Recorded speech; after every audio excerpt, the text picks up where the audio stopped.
Hello friends, అందరికీ నమస్కారం. ఎలా ఉన్నారండి? అందరూ బాగున్నారు అనుకుంటున్నాను. ఇంకా బాగుండాలని మనస్ఫూర్తిగా కోరుకుంటున్నాను. ఏ సీజన్లో అయినా చాలా ఈజీగా పండించుకోగలది ఒక ఆకుకూర మాత్రమేనండి. చాలా ఈజీగా గ్రో అవుతుంది. జీరో మెయింటెనెన్స్ అని చెప్పుకోవచ్చు. అలానే దీనిలో పోషకాలు కూడా చాలా ఎక్కువ ఉంటాయండి. ఆకుకూరల్లో ఒక రకమైన ఆకుకూరే కాదండి, అన్ని రకాల ఆకుకూరలు ఈ సమ్మర్లో కూడా పండించుకోవచ్చు అనమాట. నేనైతే last year 12 varieties of leafy vegetables grow చేశానండి.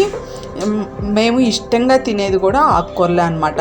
కూరగాయల కన్నా కూడాను, వెజిటేబుల్స్ కన్నా కూడాను ఆకుకూరలనే ఎక్కువ ప్రిఫర్ చేస్తామండి.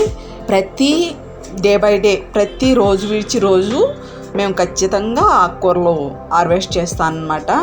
ఏదో రకమైన ఆకుకూర, నేను ఆకుకూరలు కూడా ఎక్కువే పెంచుకుంటానండి.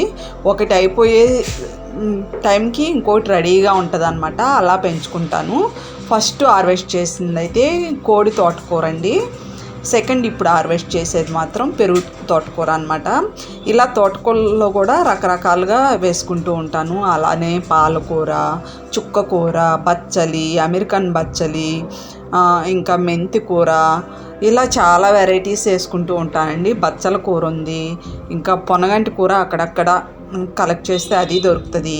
అలా చాలా రకాలు ఆకుకూరలు మాత్రం తినడానికి ప్రిపేర్ చేస్తా అండి. నేనైతే ఇన్ని వెరైటీలు గ్రో చేస్తున్నాను. మరి మీరు